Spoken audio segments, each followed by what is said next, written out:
ವಿದ್ಯಾದೇಗುಲದಲ್ಲಿ ಜ್ಞಾನದೇವತೆಯ ಆರಾಧನೆ. ಕೋಡೆಗಂಡ್ಲು ಶಾಲೆಯಲ್ಲಿ ಸಂಭ್ರಮದ ಸರಸ್ವತಿ ಪೂಜೆ. ಮುಖ್ಯಾಂಶಗಳು. ಕೋಡೆಗಂಡ್ಲು ಸರ್ಕಾರಿ ಹಿರಿಯ ಪ್ರಾಥಮಿಕ ಶಾಲೆಯಲ್ಲಿ ಶ್ರದ್ಧಾಭಕ್ತಿಯ ಪೂಜೆ.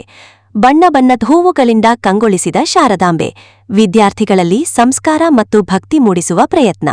ಪೋಷಕರು ಮತ್ತು ಶಿಕ್ಷಕರ ಮಹಾಸಭೆಯಲ್ಲಿ ಶಾಲಾ ಅಭಿವೃದ್ಧಿ ಕುರಿತು ಚರ್ಚೆ. ವಿದ್ಯೆಯಿಲ್ಲದವನು ವಿವೇಕಿಯಲ್ಲ ಎನ್ನುವ ಮಾತಿದೆ.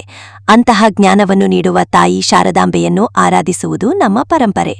ಇಂದು ಚಿಂತಾಮಣಿ ತಾಲೂಕಿನ ಕೋಡೆಗಂಡ್ಲು ಗ್ರಾಮದ ಸರ್ಕಾರಿ ಹಿರಿಯ ಪ್ರಾಥಮಿಕ ಶಾಲೆಯಲ್ಲಿ ಜ್ಞಾನದೇವತೆ ಸರಸ್ವತಿಯ ಪೂಜಾ ಕಾರ್ಯಕ್ರಮವನ್ನು ಅತ್ಯಂತ ಸಡಗರ ಮತ್ತು ಶ್ರದ್ಧಾಭಕ್ತಿಯಿಂದ ಹಮ್ಮಿಕೊಳ್ಳಲಾಗಿತ್ತು. ಶಾಲಾ ಆವರಣದಲ್ಲಿ ಇಂದು ಬೆಳಿಗ್ಗೆಯಿಂದಲೇ ಹಬ್ಬದ ವಾತಾವರಣ ನಿರ್ಮಾಣವಾಗಿತ್ತು.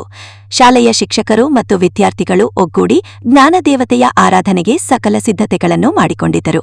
ತಾಯಿ ಸರಸ್ವತಿ ದೇವಿಯ ಭಾವಚಿತ್ರ ಅಥವಾ ವಿಗ್ರಹಕ್ಕೆ ವಿವಿಧ ಬಣ್ಣ ಬಣ್ಣದ ಪುಷ್ಪಗಳಿಂದ ಮನಮೋಹಕವಾಗಿ ಅಲಂಕಾರ ಮಾಡಲಾಗಿತ್ತು. ಕಾರ್ಯಕ್ರಮದ ವೇಳೆ ಶಿಕ್ಷಕರು ವಿದ್ಯಾರ್ಥಿಗಳಿಗೆ ವಿದ್ಯೆಯ ಮಹತ್ವ ಮತ್ತು ಸರಸ್ವತಿ ಪೂಜೆಯ ಹಿನ್ನೆಲೆಯನ್ನು ವಿವರಿಸಿದರು.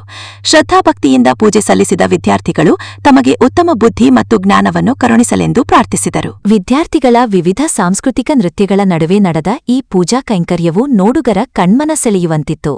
ಒಟ್ಟಿನಲ್ಲಿ ಗ್ರಾಮೀಣ ಭಾಗದ ಸರ್ಕಾರಿ ಶಾಲೆಯಲ್ಲಿ ನಡೆದ ಈ ಧಾರ್ಮಿಕ ಮತ್ತು ಸಾಂಸ್ಕೃತಿಕ ಕಾರ್ಯಕ್ರಮವು ಮಕ್ಕಳಲ್ಲಿ ಭಕ್ತಿಭಾವದ ಜೊತೆಗೆ ಶೈಕ್ಷಣಿಕ ಆಸಕ್ತಿಯನ್ನು ಹೆಚ್ಚಿಸುವಲ್ಲಿ ಯಶಸ್ವಿಯಾಗಿತ್ತು. ಪೋಷಕರ ಮತ್ತು ಶಿಕ್ಷಕರ ಮಹಾಸಭೆ. ಪೂಜಾ ಕಾರ್ಯಕ್ರಮದ ನಂತರ ಪೋಷಕರು ಮತ್ತು ಶಿಕ್ಷಕರ ಮಹಾಸಭೆಯನ್ನು ನಡೆಸಲಾಯಿತು. ಈ ವೇಳೆ ಶಾಲೆಯ ಅಭಿವೃದ್ಧಿ ಮತ್ತು ವಿದ್ಯಾರ್ಥಿಗಳ ಶೈಕ್ಷಣಿಕ ಪ್ರಗತಿಯ ಬಗ್ಗೆ ಸುದೀರ್ಘವಾಗಿ ಚರ್ಚಿಸಲಾಯಿತು. ಕಾರ್ಯಕ್ರಮದ ಅಧ್ಯಕ್ಷತೆ ವಹಿಸಿ ಮಾತನಾಡಿದ ಮುಖ್ಯ ಶಿಕ್ಷಕಿ ರೇಖಾರವರು, ಮಕ್ಕಳ ಸರ್ವತೋಮುಖ ಬೆಳವಣಿಗೆಯಲ್ಲಿ ಪೋಷಕರು ಮತ್ತು ಶಿಕ್ಷಕರ ಪಾತ್ರ ಸಮಾನವಾಗಿದೆ. ಶಾಲೆಯ ಚಟುವಟಿಕೆಗಳಲ್ಲಿ ಪೋಷಕರ ಸಹಕಾರ ಅತ್ಯಗತ್ಯ ಎಂದು ತಿಳಿಸಿದರು. ಶಾಲೆಯ ಈಕೋ ಕ್ಲಬ್ ಅಡಿಯಲ್ಲಿ ಆಯೋಜಿಸಲಾಗಿದ್ದ ವಿವಿಧ ಸ್ಪರ್ಧೆಗಳಲ್ಲಿ ವಿಜೇತರಾದ ವಿದ್ಯಾರ್ಥಿಗಳಿಗೆ ಈ ಸಂದರ್ಭದಲ್ಲಿ ಬಹುಮಾನಗಳನ್ನು ವಿತರಿಸಿದರು. ಸಹ ಶಿಕ್ಷಕರಾದ ಸುಪ್ರಿಯಾ ಹಾಗೂ ಮೇರಿ ಜಪನಾರಿಪಿಲ್ಲು ಅವರು ವಿದ್ಯಾರ್ಥಿಗಳಿಗೆ ಸಿಹಿ ತಿನ್ನಿಸಿ ಮೆಚ್ಚುಗೆ ವ್ಯಕ್ತಪಡಿಸಿ ಮುಂದಿನ ಭವಿಷ್ಯಕ್ಕೆ ಶುಭ ಹಾರೈಸಿದರು. ವಿಶೇಷವಾಗಿ ಶಾಲೆಯ ಸಹ ಶಿಕ್ಷಕರಾದ ಕೆ ಸತ್ಯನಾರಾಯಣ ಸ್ವಾಮಿಯವರು ಶಾಲೆಯ ಎಲ್ಲಾ ವಿದ್ಯಾರ್ಥಿಗಳಿಗೆ ಅತ್ಯಂತ ಪ್ರೀತಿಯಿಂದ ಸಿಹಿಯೂಟದ ವ್ಯವಸ್ಥೆಯನ್ನು ಮಾಡಿಸಿದರು.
ಪಂಚೆ ಕಟ್ಕೊಂಡು ಮಾಡೋದು.